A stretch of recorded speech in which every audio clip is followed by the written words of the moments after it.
اعوذ باللہ من الشیطان الرجیم بسم اللہ الرحمن الرحیم وَهَلْ أَتَاكَ حَدِيثُ مُوسَىٰ إِذْ رَأَىٰ نَارًا فَقَالَ لِأَهْلِهِ امْكُثُوا إِنِّي آنَسْتُ نَارًا لَعَلِّي آتِيكُم مِّنْهَا بِقَبَسٍ أَوْ أَجِدُ عَلَى النَّارِ هُدًى فَلَمَّا أَتَاهَا نُودِيَ يَا مُوسَىٰ إِنِّي أَنَا رَبُّكَ فَاخْلَعْ نَعْلَيْكَ إِنَّكَ بِالْوَادِ الْمُقَدَّسِ طُوًى وَأَنَا اخْتَرْتُكَ فَاسْتَمِعْ لِمَا يُوحَىٰ إِنَّنِي أَنَا اللَّهُ لَا إِلَٰهَ إِلَّا أَنَا فَاعْبُدْنِي وَأَقِمِ الصَّلَاةَ لِذِكْرِي إِنَّ السَّاعَةَ آتِيَةٌ أَكَادُ أُخْفِيهَا لِتُجْزَىٰ كُلُّ نَفْسٍ بِمَا تَسْعَىٰ فَلَا يَصُدَّنَّكَ عَنْهَا مَن لَّا يُؤْمِنُ بِهَا وَاتَّبَعَ هَوَاهُ فَتَرْضَىٰ سورہ طٰہٰ اور 9 نمبر آیت سے لے کر 16 تک میں نے پڑھی۔ اللہ تعالیٰ نے حضرت سیدنا موسیٰ علیہ السلام کو جب نبوت عطا کی گئی، ان کی نبوت کا آغاز ہوا طور پر، اس واقعہ کو بیان کیا سورہ طٰہٰ میں۔ مولانا ابوالکلام آزاد رحمۃ اللہ نے بڑی پیاری بات لکھی ایک موقع پر کہ قرآن مجید میں آدم علیہ السلام سے لے کر عیسیٰ علیہ السلام تک جن جن انبیاء علیہ السلام کا ہم تذکرہ پڑھتے ہیں نا، وہ بظاہر ہوتا ہے کہ یہ نوح علیہ السلام کا پڑھ رہا ہے، ابراہیم علیہ السلام، اصل میں وہ بات محمد رسول اللہ کی ہوتی ہے صلی اللہ علیہ وسلم، جو آپ پر گزرنی ہوتی نا، کہ دعوت بھی وہی آپ کی جو پہلے نبیوں کی، وہی بات جو ہر نبی کہتا آیا نا کہ اللہ کی بات کرو، شرک نہ کرو، وہی حضور کہہ رہے۔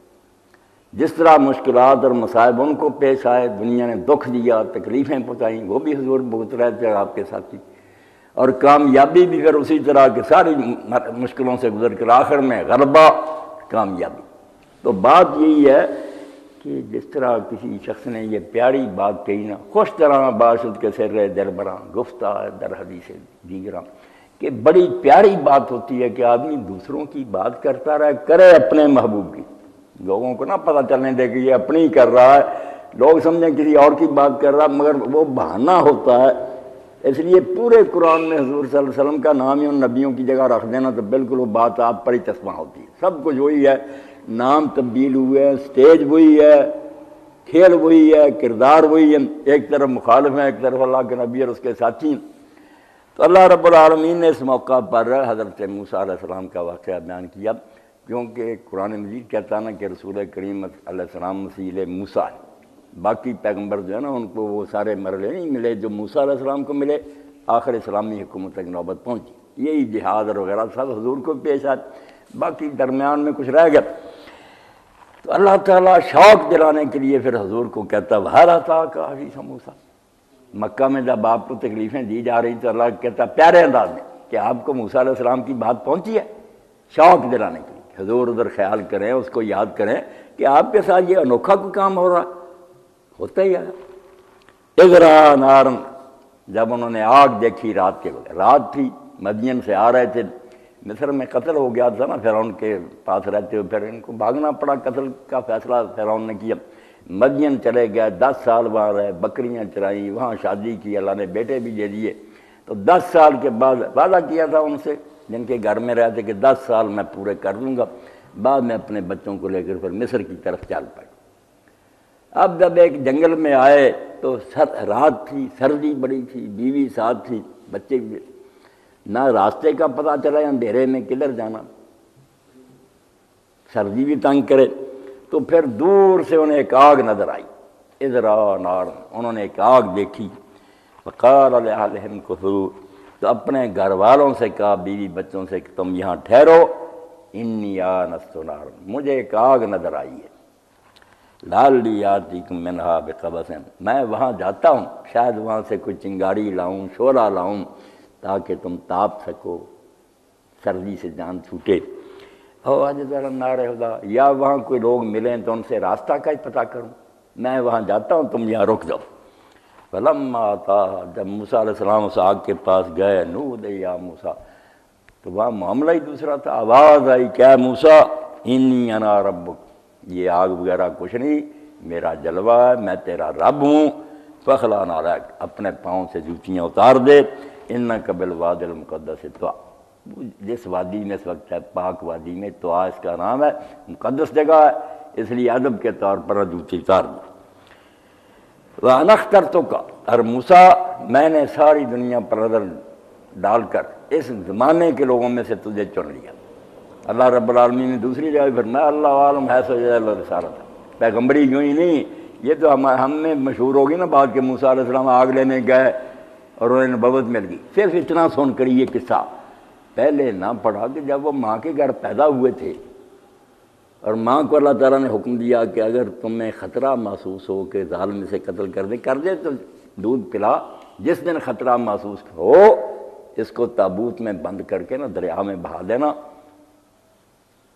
اب ماں جب یہ بات اس سے کہی گئی تو کتنا اس کے لیے نازک مرحلہ تھا، جگر کا ٹکڑا اتنا خوبصورت خود اپنے ہاتھ سے دریا کے حوالے کر رہی، تو اللہ رب العالمین نے وہاں کائنہ رات دوہے لے کے ہم اس کو تیرے پاس واپس لے آئیں گے، یہ اس کی حفاظت کا بندوبست کرنا، فکر نہ کرنا، واپس تیرے پاس لے آئیں گے، اس کا بھی اہتمام کر دیا کہ بہن مریم تھوڑی تھوڑی دور رہ کر دیکھ لی گئی۔ جب ملکہ سیر کر رہی تھی تو اس نے وہ صندوق نکلوا لیا اپنی خادماؤں سے کہہ کر، دیکھا بچہ، تو وہ لے گئی محل میں، اولاد نہیں تھے اس کے، اس نے کہا اس کو بچہ بنا لیں گے، فرعون سے بھی کہا بادشاہ سے، تو وہ کہنے لگے نہیں یہ تو دشمنوں کا بیٹا معلوم ہوتا، وہ انہوں نے کیوں بہانا تھا کسی دوسرے نے، ضرور اسرائیلیوں کی۔ تو آسیہ نے کہا کہ اس بچے کو کیا خبر ہے، چھوڑو ان باتوں کو، ہمارے اولاد نہیں بیٹا بنا لیں، مگر ماں سے وعدہ تھا کہ اس کو تیرے پاس واپس لانا، اگر وہاں دودھ پینے لگ جائے تو ماں تو بیچاری رہ جاتی۔ اور قرآن پاک میں آتا ہے کہ جس وقت اس نے دریا میں بہایا اگر ہم اس کے دل کو مضبوط نہ کرتے، گرا نہ دیتے تو وہ چیخ اٹھتی اور معاملہ سارا جو تھا ظاہر ہو جاتا، ہم نے حوصلہ دیا۔ تو بہن جو تھی وہ بھی گھس گئی محل میں، دیکھا اللہ تعالیٰ فرماتے ہیں ہم نے دائیوں کا دودھ موسیٰ علیہ السلام پر حرام کر دیا، بہت عورتوں کو انہوں نے بلایا آپ نے دودھ نہیں پیا، وہ پریشان ہو گئے کہ کیا کریں بچہ دودھ نہیں پیتا۔ بہن نے کہا اگر تم کہو تو میں ایک بی بی کو لاتی ہوں، اس کا دودھ شاید یہ پی لے، اپنی ماں کو لے گی، جو وعدہ تھا کہ تیرے پاس ہی بھیج دیں گے۔ اب کیسا انتظام ہو گیا کہ خطرہ بھی ٹل گیا، سرکاری خرچ پر پالنے لگی، بیٹا اپنا وہاں سے تنخواہ کرو۔ یہی اللہ کے رسول علیہ السلام نے حدیث میں فرمایا مومن کا کیا حال، اللہ کے بندو سوچیں، دین دو کو بتاتا ہم تو آسمان کی بلندیاں پر، سب کچھ اللہ کا دیا ہوا، فرمایا تم اپنے بال بچوں کو بھی حلال کما کر جو کھلاتے ہو نا، خیرات صرف نہیں کہ غریبوں کو دے دو، اپنی بیوی اور بچوں کو بھی دیتے ہو نا حلال، تو موسیٰ علیہ السلام کی ماں والا معاملہ، پالتے اپنے بچے ہو ثواب اللہ لکھ رہا، تمہیں ثواب دے گا، صرف زکوٰۃ صدقے کا نہیں اس کا بھی دے گا۔ اور صحیح مسلم کی یہ حدیث شریف جو پڑھتے ہیں پتہ چلتا ہے کہ اللہ کے رسول نے یہ بیوی اور بچے جو ان کا مرتبہ کتنا بڑھا دیا۔ فرمایا 4 دینار ہیں آدمی کے پاس، سونے کے پاؤنڈ، ایک اس نے جہاد فی سبیل اللہ دے دیا۔ اب دیکھتے جائیں کہ کیسے مصرف ہیں یہ، جہاد، ایک سے غلام آزاد کیا، ایک مسکین کو دے دیا، ایک اپنے بچوں پر خرچ کیا۔ تو لوگوں نے پوچھا ایو اعظم اجر عند اللہ، اللہ کے رسول ان میں سے سب سے زیادہ ثواب کس کا؟ فرمایا جو تو نے اپنے بال بچوں پر خرچ کیا۔ دین جیسے مولانا نے پڑھ رہے تھے کوئی ہماری خواہش نہیں ختم کرتا، نہ ہمیں کسی چیز کو کہتا کہ اس کو اپنے سے مٹا دو، شہوت کیا، غصہ کیا، ہر شے کہتا جو چیز اللہ نے تیرے اندر پیدا کی ہے بیکار نہیں پیدا کی۔ یہ صوفی غلط کہتا کہ یہ مٹا دو، مٹانا نہیں، اس کا مصرف سمجھنا کہ یہ غصہ کہاں کیا جائے، نرمی کہاں کی، ایک شے بھی نہیں جس کو ختم کرنا، بیکار اللہ نے پیدا کی۔ تو موسیٰ علیہ السلام کے بڑھنے میں اللہ نے اس وقت ماں سے کہا جی واپس لائیں گے، وَجَعَلُوهُ مِنَ الْمُرْسَلِينَ، ہم اس کو پیغمبر بنانے والے ہیں، ابھی پیدا ہی ہوا تو اعلان ہو گیا کہ نبی ہونے والا۔ اس لیے جو نبی ہوتا ہے اس لحاظ سے وہ پیدائشی نبی ہوتا ہے کہ اللہ تعالیٰ اس کو چن کر پیدا کرتا، اس کو ایسی صلاحیت اور قابلیت بخشتا ہے کہ وہ یہ بوجھ اٹھا سکے۔ ادنا آدمی یہ احمد نہیں کر سکتا کہ سارے جہان سے دشمنی اور پوری دنیا مخالف، مگر اس کے قدم نہیں ڈگمگاتے، اس کو طاقت اللہ دیتا۔ تو اس لحاظ سے جیسے مودودی صاحب نے بڑی پیاری مثال دی کہ پھل جگ لگتا غنچہ، کلی لگتی ہے پہلے، پھول، دانا تو سمجھتا کہ اسی وقت سے وہ ہے سنگترا مالٹا، مگر پتہ اس نے جا کے رکھتا ہے جب وہ پک جاتا۔ اسی طرح 40 سال کے بعد نبی کو اسی دن خبر ہوتی ہے، مگر اللہ کے علم میں وہ پہلے سے اس کام کے لیے تیار کیا جا رہا ہے۔ اس لیے اللہ فرماتا بڑی شان ہے اس میں، اور اسی لیے ہم کہتے ہیں ان نبی المختار. مختار یہ ہمارے بریلوی دوست جو ہے نا اختیار سے لے لیتے ہیں کہ جیسے پاورز دے دی انہوں نے مختار کن. نہیں، غلط. عربی میں مختار ہے چنا ہوا. اللہ تعالیٰ نے کہا انا اخترتک موسیٰ، میں نے اتنی دنیا تھی اس میں سے تجھے چنا ہے. بہت بڑی بات ہے کہ جہان بھرا ہوا ہے، اللہ کی نگاہ اس پر پڑتی ہے کہ سب سے بہترین آدمی. اس لیے اپنے وقت میں نبی سے بہتر اگر ہم مانے نا کوئی آدمی ہے امت میں کافر ہو جائے. اللہ تعالیٰ نے غلط چناؤ کیا کہ اچھا آدمی موجود تھا چھوڑ دیا، نہیں. اور اسی لیے ایک ترجمہ مولانا مودودی رحمۃ اللہ نے کہا نبی کا ایک ترجمہ نبوتن سے، نبوتن سے، نبوتن سے نہیں، نبوتن سے بلندی، یعنی معنی ہوتا عظیم القدر رفیع الشان. اتنی بلندی پر وہ کھڑا ہوتا نبی کہ سارا جہان اس کے مقابلے میں پست ہوتا. پوری دنیا مل کر نہ پلڑے میں ڈال دی جائے تو نبی ان سے بھاری ہوتا علیہ الصلوۃ والسلام. چھوٹی بات ہے. تو اللہ نے کہا موسیٰ آج نہیں یہاں کوئی، میں رب ہوں تیرا جو جہاں اپنی تجلی کر رہا ہوں. میں نے تجھے چنا ہے ساری دنیا نبوت کے لیے، رسالت کے لیے چھانٹا. تیرے ذمہ یہ کام لگایا کہ میرا کلام لے. فاستمع لما یوحیٰ، جو وحی اب تیری طرف ہونے والی ہے اس کو غور سے سننا. ایک عام سننا سامع اسما جیسے کوئی لاپرواہی سے بھی سن رہا، استماع غور اور توجہ سے سننا. اسی لیے قرآن مجید میں آیا اذا قرئ القرآن فاستمعوا، جب قرآن پڑھا جائے تو دھیان سے سنو. یہ نہیں سر سے ہی سن لیا کان میں بات پڑھ، نہیں، غور سے سنو کہ اللہ کیا فرما رہا. موسیٰ علیہ السلام کو بھی کہا تجھے میں نے نبوت کے لیے چھانٹا چنا ہے، یہ تاج تجھے پہنایا ہے، اس لیے جو وہی ہونے لگی ہے اس کو غور سے سننا.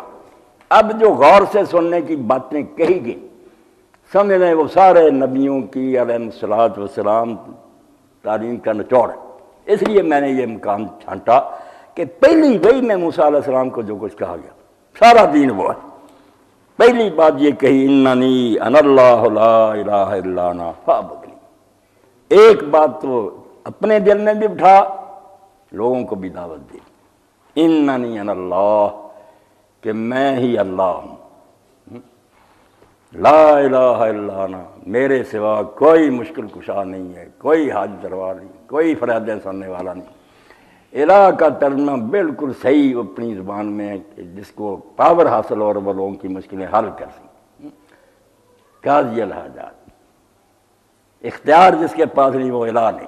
جب کہتے ہیں لا الہ الا اللہ، اللہ کے سوا کوئی الہ نہیں، تو مفہوم کیا ہے کہ سارے جہان میں زمین و آسمان میں کوئی ایسا نہیں کہ جس کے ہاتھ میں نفع و نقصان کا فیصلہ.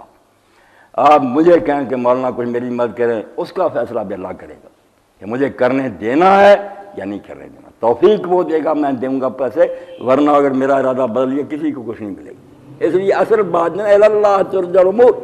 اللہ کرتا ہے کہ گھوم پھر کر بات میرے پاس آتی ہے. فیصلہ جو کرنا ہوتا میں نے کرنا کہ اس بات کا اذن دوں یا نہیں. اور یہی بات مولانا احمد رضا خان رحمۃ اللہ نے لکھی کہ سارے نبی ولی فرشتے چاہیں کہ یہ ذرہ اپنی جگہ سے دوسری جگہ چلا جائے اور اللہ کی مرضی نہ نہیں جا سکے. سب بے بس ہوں گے، مشیت اس کی نافذ ہے، اس کا ارادہ اس کائنات میں جاری ہے. باقی سب بے بس ہے. کوئی کام اگر اس کی مرضی اس کے تحت ہو جائے گا، وہ نہیں چاہتا نہیں ہو. ما شاء اللہ کان وما لم یشاء لم یکن. یہ نیک لوگوں نے یہ جملہ جو فرمایا دین کا خلاصہ کہ جو اللہ چاہتا ہے ہوتا ہے اور جو وہ نہیں چاہتا وہ نہیں ہوتا. بس جو جی چاہے آپ دھکے کھا لے ہوگا وہی جو خدا چاہے گا. بندگارا نیست ناصر جو ذلہ یاری از حق ہو از غیر شما. سادی فرماتے ہیں بندوں کی مشکلیں حل کرنے والا، فریادیں سننے والا اللہ ہے. اس سے مدد مانگ، اوروں سے مدد نہ مانگ. من اضل ممن یدعو من دون اللہ. اس سے زیادہ بیوقوف کون ہے جو اللہ کو چھوڑ کے دوسروں سے مدد مانگے. حضرت باجدید بستامی رحمۃ اللہ علیہ بے شمار رحمت اللہ کے نیک بندوں. کس نے کہا کہ ہمیں پوجو؟ یہ ظالم لوگ نیک لوگوں کو تنگ کرتے ہیں کہ وہ ساری عمر توحید سکھاتے ہیں، بعد میں ان کی پوجا شروع انہی کی قبروں پر کرتے ہیں، دکھ دیتے ہیں، اپنے خیال میں سمجھتے ہیں عزت کر رہے ہیں. عیسائی اگر عیسیٰ علیہ السلام کو اللہ بنا بیٹھے ہیں یا اللہ کا بیٹا تو اپنے خیال میں کہتے ہیں ہم نے بڑی شان بنائی، حالانکہ عیسیٰ علیہ السلام پر ظلم ہے. ساری عمر اللہ کا نبی کہتا رہا عبدوا اللہ ربی و ربکم، اے اللہ کی بندگی کرو، میرا بھی رب وہ ہے تمہارا، مگر ظالموں نے اس کو رب بنا لیا. تو بیوقوف لوگ شیطان کے بعد سمجھتے کہ ولیوں کی تعظیم کرے، ولی نیکی سکھاتے ہیں. تو حضرت باجدید فرماتے ہیں استغاثۃ المخلوق بالمخلوق کا استغاثۃ المسجون بالمسجون، بڑی پیاری مثال دی کہ قیدی سے ہی فریاد کرے، دونوں جیل میں وہ کہ مجھے چھڑا، بھائی وہ چھڑا سکتا ہے تو آپ تو پھنسا ہو، تو کہتے ہیں مخلوق سے جب مدد مانگتی تو ایسے ہی ہے جیسے قیدی سے مدد مانگتی۔ حضرت شیخ عبد القادر جیلانی رحمۃ اللہ علیہ، دیکھیں نا اتنے بڑے ہیں، ابن قیم محدث فقی، وہ لکھتے ہیں کہ شیخ جو ہے عبد القادر جیلانی امام العارفین فی وقت، اپنے زمانے میں وہ اللہ کو پہچاننے والوں کے امام تھے، ان سے آگے کوئی نہیں تھا۔ تو شیخ عبد القادر جیلانی رحمۃ اللہ علیہ نے مثال دی کہ جیسے ایک بڑا دریا ٹھاٹھیں مار رہا، وہاں ایک درخت ہے کنارے پر جس کی نہ ٹہنے اندر گھسے ہوئے دریا کی، اس کے ساتھ رسے لٹک رہے ہیں، اور ایک قیدی جو ہے نا جکڑا ہوا باندھ کر بادشاہ نے لٹکایا ہوا، اور بادشاہ کے پاس تیروں کے ڈھیر ہیں، انگن تیر پڑے ہیں، اور اپنے ملازموں کہتا ہے اس کو یہ تیر مارو یہ تیر مارو، وہ قیدی کچھ نہیں کر سکتے، سمندر میں پھنسا ہوا اور وہاں لٹکا ہوا۔ تو کہتے ہیں کوئی نادان بیوقوف اس وقت اس شہنشاہ کو، بادشاہ کو چھوڑ کر جو تخت پر بیٹھا ہوا جس کا حکم چل رہا ہے، اس کو نہ کہے، اس قیدی کو کہے جو بیچارہ خود لٹکا ہوا، جتنا اہم قوہ اتنے ہی ہے جو مخلوق کو پکار۔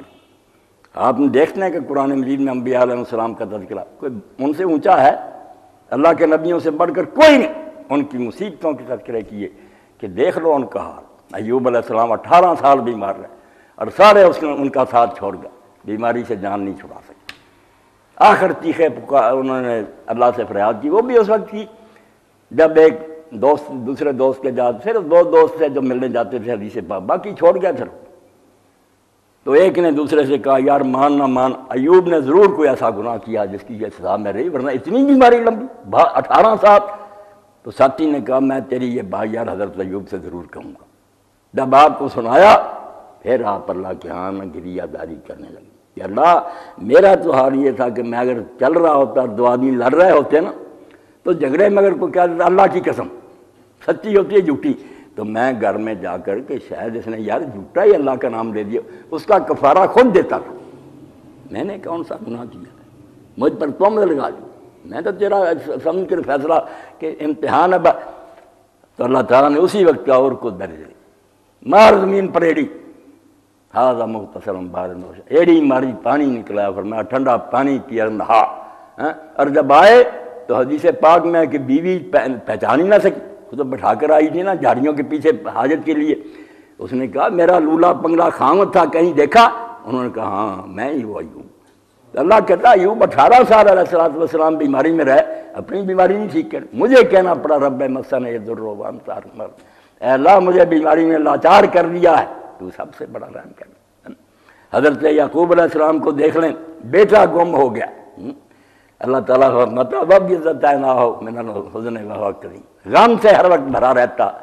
قدیم کہتے ہیں مشق کو، مشق بھری ہوئی نا، فرمایا اس طرح غم سے بھرا رہتا، زندگی اس طرح گزر رہی تھی، سر سے پاؤں تک ہر وقت غم میں ڈوبا رہتا، اور رو رو کر آنکھیں سفید ہو گئی، بس یہی کہتا یا اسف علی یوسف، ہائے یوسف کدھر گیا؟ بیٹے کہتے رہے انہ کا لفی ضلال، تو گمراہی میں ہے، وہم پڑا ہوا تھا، ہم نے بتایا مر گیا۔ وہ کہتے یار میں تمہیں کچھ کہتا ہوں، انما اشکو بثی وحزنی اللہ۔ حدیث میں آتا ہے کہ حضرت عمر رضی اللہ تعالیٰ ایک دن جماعت کرا رہے تھے فجر کی، سورہ یوسف پڑھ رہے تھے، جب یہاں پہنچے نا کہ یعقوب علیہ السلام نے کہا انما اشکو بثی وحزنی اللہ، میں اپنے غم اور پریشانیوں کی فریاد اپنے رب سے کرتا رہتا ہوں، تمہیں کبھی برا پلا نہیں کیا؟ تو اتنا رویا کہ پچھلی صفوں میں لوگوں نے آوازیں سنی، حضرت عمر سے برداشت نہیں ہوا۔ اللہ کہتا ہے یار میرے وہ پیارے اور ان سے زیادہ میرا محبوب ہی کوئی نہیں تھا، یہ مصیبتیں کیوں میں نے ان کے ڈالی؟ ان کے درجے بلند ہوئے، تمہاری آنکھوں میں سرما ڈالا گیا کہ اگر یہ مشکلیں حل کر سکے اپنی نہ کر دے، اللہ کے ہاتھ میں سب کچھ، کوئی مشکل نہیں حل کر سکتا۔ تو یہی موسیٰ علیہ السلام کو کہا پہلا مسئلہ کہ لوگوں کو سمجھا، اور اسی لیے قرآن مجید میں آتا ہے ہر نبی جب آیا اس نے کہا یا قوم اعبدوا اللہ ما لکم من الہ غیرہ، پہلا سبق کیا قوم اللہ کی عبادت کرو، اس کی پوجا بندی کرو، اس کے سوا تمہارا کوئی مشکل کشا نہیں۔ تو الہ کیا؟ جیسے ابن قیم فرماتے ہیں گر کی بات، جس کو تم سمجھو نا کہ یہ ہماری طرح بے بس نہیں، ڈاکٹر ہیں مجھ سے علاج کراتے ہیں، بڑے بڑے عجیب علاج وہ کرتے ہیں، مگر ہم جانتے ہیں کہ یار دوائی ہوگی یا اس کے پاس آلے ہوگے پھر ہی کر سکتا، ورنہ وہ مافوق الاسباب کچھ نہیں کرتے۔ اسی لیے کسی نے ڈاکٹر کو گھر میں پکارا کہ ڈاکٹر صاحب میں بیمار ہوں مجھے شفا دے دو، سمجھتے یار کلینک میں جائیں گے سنائیں گے اگر دوائی ہوگی ٹھیک ہے ورنہ وہ بھی کہہ رہے کہ اس وقت تو کچھ نہیں میرے پاس.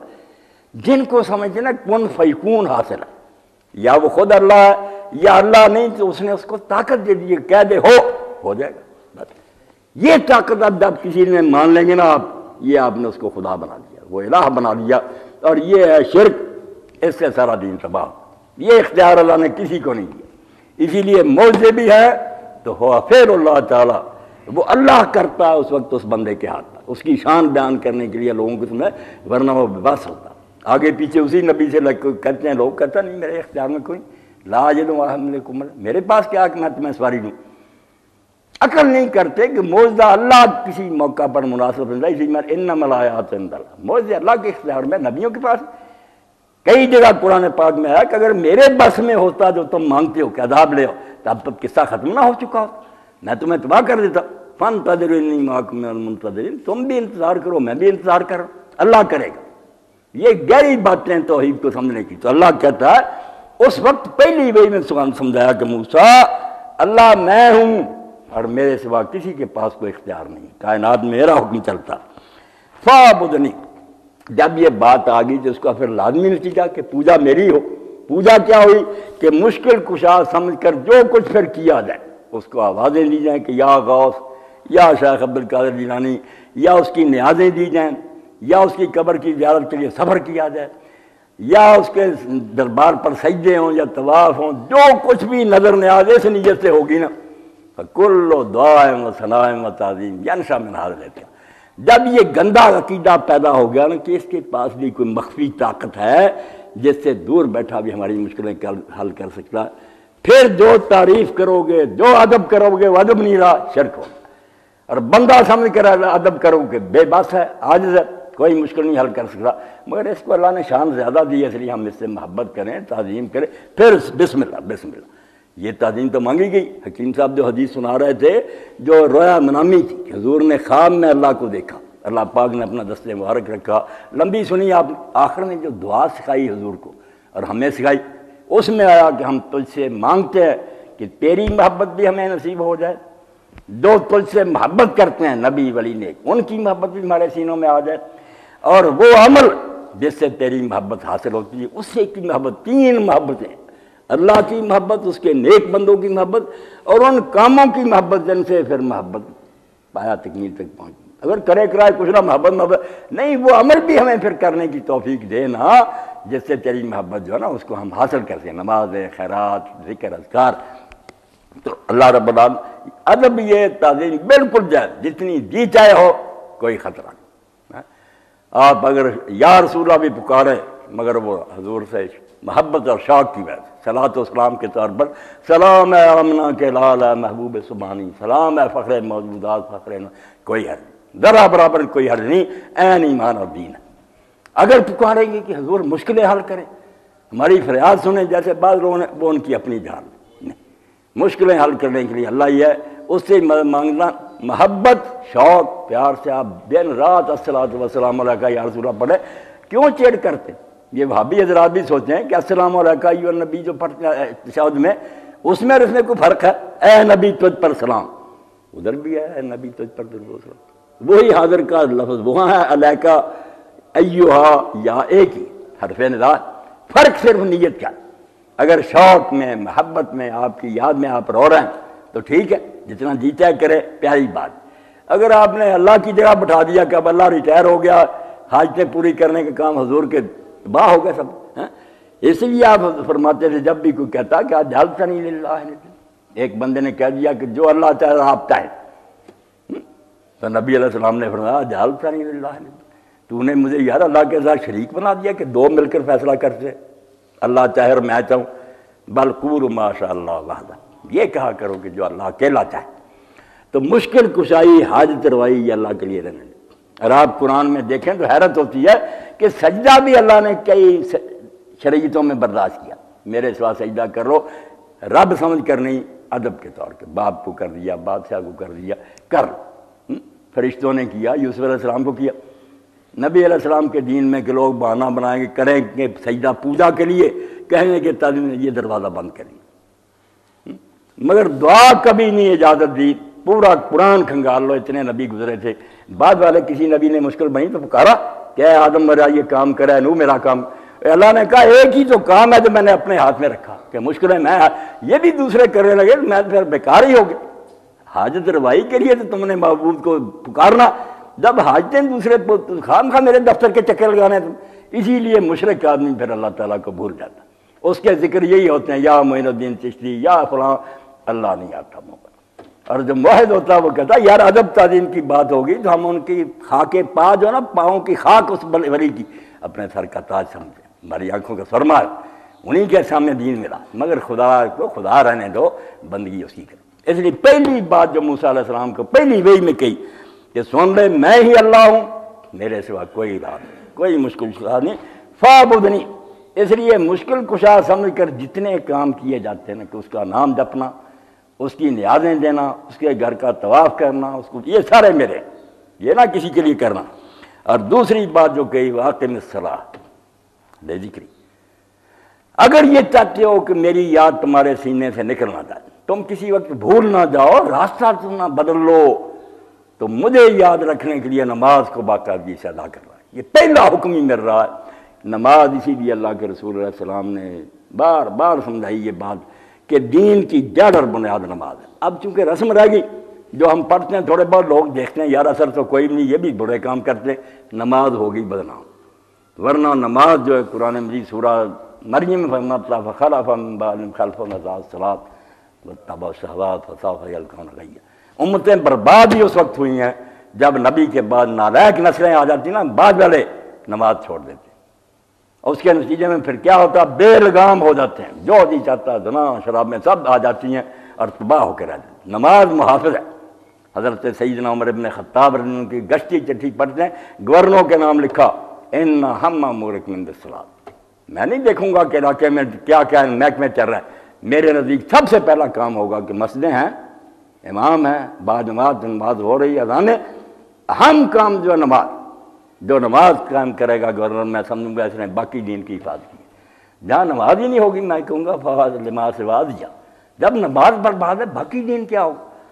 اس لیے دین میں جو ہے نا ساری خرابیوں کے باوجود آخری نشانی کہ اگر حکمران نمازیں باقاعدگی سے ادا کر رہے ہیں، ملک میں نماز کا انتظام انہوں نے رکھا ہوا، ابھی وہ کافر نہیں ہو، ان کی حکومت کو برداشت کرو، اور جب نماز چھوڑ دیں رسول اللہ نے فرمایا ان کے خلاف تلواریں اٹھا لیں۔ اب وہ کون سے مسلمان حکمران ہیں، نماز تک نہیں پڑھتے۔ اور اسی لیے حکمران جو تھا خلیفہ وقت گورنر، ان کا کام تھا کہ جمعہ کی نماز خود پڑھائیں، خطبہ دیں۔ امیر المومنین آپ آئے اور حج کے موقع پر بھی میدان عرفات میں خود خطبہ، اس طرح ہوتا تھا کہ ایک نابینا عالم کو کھڑا کر دو، دین کی مٹھی پلیت کر دی، وہ خلیفے گھر میں بیٹھ کے نابینا عالم خطبہ دے رہا حج کا ہے۔ یہ ذمہ داری تھی کہ جس طرح سر پر تاج پہننا، تخت پر بیٹھنا بادشاہ کے لوازم میں نا، نماز کی امامت خطبہ جمعہ یہ بادشاہ ہونے کا لازمہ، مسلمان و حاکم اسی تک۔ اسی لیے امام ابو حنیفہ رحمۃ اللہ علیہ نے بیچاروں نے کہہ دیا ہم فتویٰ کتابوں میں وہی ہے مگر عمل نہیں ہو سکتا، کہ اگر سلطان خود نہ آئے جمعہ میں یا اس کا نائب نہ ہو تو کوئی آدمی خطبہ نہیں دے سکتا، نہ نماز جمعہ ہوگی۔ اسی لیے کہتے ہیں بعد میں زور پڑو، یہ جمعے مشکوک ہو گئے، یعنی اتنی ضروری بات تھی نماز۔ تو اللہ نے کہا اگر تم چاہتے ہو کہ میں یاد رہوں، اللہ کی یاد انسان کو بچاتی ہے، جب انسان اللہ کو بھولتا اسی وقت بھٹک جاتا، بدکاریاں بھی کرتا، رشوت بھی کھاتا، دماغ سے خیال ہی نکل گیا کہ اللہ دیکھ رہا ہے، میں نے اس کو حساب دینا۔ ایک روایت جب میں حضرت امام جعفر صادق رحمۃ اللہ علیہ کے بارے میں پڑھے، اپنے شاگرد سے کہا انہوں نے اے اسحاق جب تو گناہ کرتا تو بتا، اس وقت یہ مانتا ہے کہ اللہ مجھے دیکھ رہا، اگر نہیں مانتا تو کافر ہو گیا، اور اگر مانتا ہے تو تو نے اللہ کی اتنی شرم بھی نہ کی جتنی تیرا کوئی بھائی یا دوست تجھے دیکھتا ہوتا، تو حیا کر، تو نے تو اللہ تعالیٰ کو اس سے بھی گرا دیا کہ اللہ دیکھ رہا تو نے شرم نہیں کی۔ اس لیے اللہ کہتا مجھے جب بھول جاتے ہو تو گمراہ ہو جاتے، شیطان لے جاتا تمہیں ذکر، جو مجھے یاد رکھتا شیطان اس کے پاس نہیں آتا۔ تو فرمایا موسیٰ دوسرا حکم یہ ہے کہ اگر مجھے یاد رکھنا تو نماز باقاعدگی سے۔ اب یہ کہہ دیتے ہیں کہ بدماش لوگ نماز کے بارے میں قائم کرنے کا حکم، وہ قائم کرنے کا نہ حکم دیتا قرآن جھوٹا ہو جاتا۔ تم روتے ہو کہ نماز پڑھنے کا، پڑھنا کیا کہ رسم کے طور پر پڑھ لی، قائم کیا کہ اس میں کوئی خامی نہ رہ جائے۔ عربی زبان میں جب کہتے ہیں اقامت الشیء، اس نے ایک چیز کو بالکل سیدھا کھڑا کر دیا، نہ ادھر جھکی ہوئی نہ بالکل اس کا ٹیڑھ ختم کر دی۔ توفیت الشیء حق، کسی شے کا حق ادا کریں، قرآن مجید میں پڑھتے ہیں ہم اقیم الوزن، وزن کو قائم کرو. تو وزن قائم کرنا کہ دل میں نہ کوئی چیز تولو نہ تکری نہ، بس میں نے قائم کر لی، بدماش رہو. وہ تولنے کو قائم کرنے کا مطلب ہے کہ ترازو بھی خراب، بات بھی غلط، تولنے میں ٹھونگا وہ قائم نہیں. اور اگر جیسے حق ہے تولنے کا ادا کیا پھر کہیں گے وزن کو سن قائم کریں. کہیں آتا کونوا قوامین بالقسط، انصاف کو قائم کرنے والا. نہ کوئی جج بیٹھے، نہ گواہ آئے، نہ مقدمہ قائم ہو گئی جی دل سے، کیسی بدماشی کرے. وہ نہ جج رشوت لے، نہ پریشر قبول کرے، گواہ جھوٹی گواہی، پورے عدل انصاف سے فیصلہ ہو، عدل قائم ہو گیا. اسی لیے کہا نماز قائم کرنی ہے، خامی نہیں رہنے دینی ہے، وقت پر پڑھنی ہے، باجماعت پڑھنی ہے، ہمیشہ پڑھنی ہے، سمجھ سوچ کر پڑھنی ہے، ٹھہر ٹھہر کر پڑھنی. حضرت حذیفہ رضی اللہ تعالیٰ نے ایک شخص کو دیکھا جلدی جلدی رکوع سجدے کیے، اس کو بلا کر کہا کتنی مدت سے یہ نماز پڑھ رہا؟ اس نے کہا 40 سال. فرمایا اگر اسی پر تو مرا تو تیری موت محمد رسول اللہ کے دین پر نہیں ہوگی، تو بے ایمان مرے گا. یہ نماز ادا کر، جب تو پڑھے تو پتہ چلے کہ جس دنیا کو بھول گیا. اور اسی لیے بے شک ایک مرتبہ رفع یدین کرتے ہیں حنفی حضرات، کوئی زیادہ کرتے ہیں. وہ پہلے جب کھڑا ہوتا، پہلے بارگاہ الہی میں کھڑے ہوتے، پہلا کام ہاتھ اٹھا کر کہتا کہ میں زمین آسمان کی ہر شے سے بری ہو گئی، کوئی شے اس وقت میرے سامنے نہیں، زمین و آسمان کو میں نے چھوڑ دیا. ہاتھ اٹھانا آپ سمجھیں نا، دست برداشت جھگڑا ہو رہا میرا خادم صاحب کا، میں اس طرف کھینچتا ہوں، یہ اپنی طرف، پھر ایک چھوڑ دیتا کہ چلو جی میں نے اپنے ہاتھ اٹھائے، ہاتھ اٹھا لی. دست برداری، فارسی میں دست برداری بالکل رفع یدین کے ترجمہ، دست بردار ہو گیا کہ میرا کوئی دعویٰ نہیں، میرے پاس کوئی نہیں، سب تیرا فضل اور مہربانی. اور جو امام مالک رحمۃ اللہ علیہ نے کہا، مولانا شاہ رحمۃ اللہ علیہ، شبیر احمد عثمانی کہتے ہیں کہ تھوڑا سا جو کہتے ہیں کہ پہلے ہاتھ اٹھائے پھر نیچے لٹکائے، باندھنے سے پہلے نیچے، اور نیچے لٹکا کر ہاتھ بھی ہتھیلیاں یہ پیچھے کی طرف، جیسے پیچھے کسی چیز کو پھینکتا نا کہ میں نے اس چیز کو اپنے پسے پشت پھینکا، یہ ساری دنیا جو ہے نا اب میری پشت کے پیچھے، میرے ذہن میں ان کا ذرا خیال نہیں، صرف ایک رہ گیا اللہ اکبر، وہ اللہ بڑا ہے اس کا. ایسی نماز کوئی پڑھے شروع سے آخر میں، کوئی دنیا کا خیال نہیں آیا اس سے، تو اس نے ہاتھ اٹھا دیے، وہ پیچھے پھینک دی تھی، اس چکر میں پڑ گیا.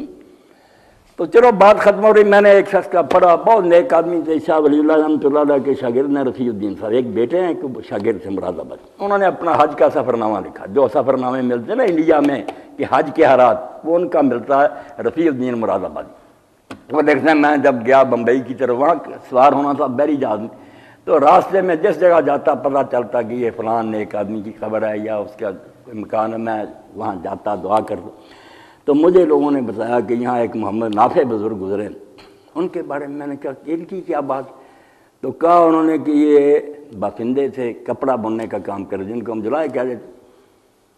عادت یہ تھی کہ جب اذان کان میں پڑتی تھی نا، بے شک ایک دھاگا رہ گیا ہوتا کہ صرف اتنی کسر ہے، کپڑا چھوڑ دیتے کہ اللہ کا نام آ گیا، اب اس سے پیرا کیا نام، ایک دن نہیں چھوڑا، سستی ہو گئی.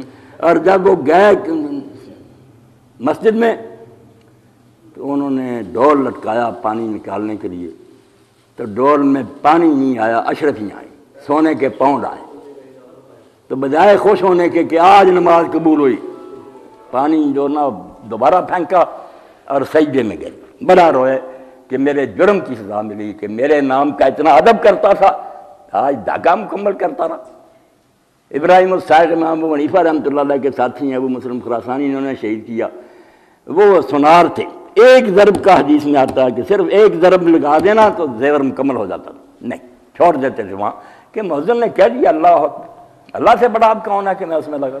یہ وہ نماز تھی. بات یہی ختم کرنے پھر آگے انشاءاللہ در آقِ الصلاۃ اور ذکری. موسیٰ اگر مجھے یاد رکھنا نا، نماز ٹھیک ٹھیک کیسے ادا کرتا رہے، اور اسی کی تشریح سید کائنات فخر موجودات فضا ابی و امی محمد رسول اللہ صلی اللہ علیہ وسلم نے فرمائی کہ لوگوں کسی کے گھر کے سامنے دریا بہ رہا اور 5 مرتبہ مل مل کر نہائے، کوئی محر رہ گی؟ لوگوں نے کہا نہیں. فرمایا فذالک مثل الصلوات الخمس، 5 نمازوں کا بھی یہی حال ہے، 5 مرتبہ مل مل کر دھوئے، غفلت کا محل کیوں نہیں دور ہوگا، اللہ کی یاد کیوں نہیں سمائے گی. وآخر دعوانا الحمدللہ رب العالمین وصلی اللہ تعالی علی خیر خلقہ محمد وآلہ وصحبہ اجمعین. لذیذ بود حکایت درا ترگف. ذرا بات پیاری تھی، لمبی ہو گیا، ابھی ختم نہیں ہوئی، ایتیں رہتی ہیں اس وہی کہ انشاءاللہ اگلا درس اگر نصیب ہوا تو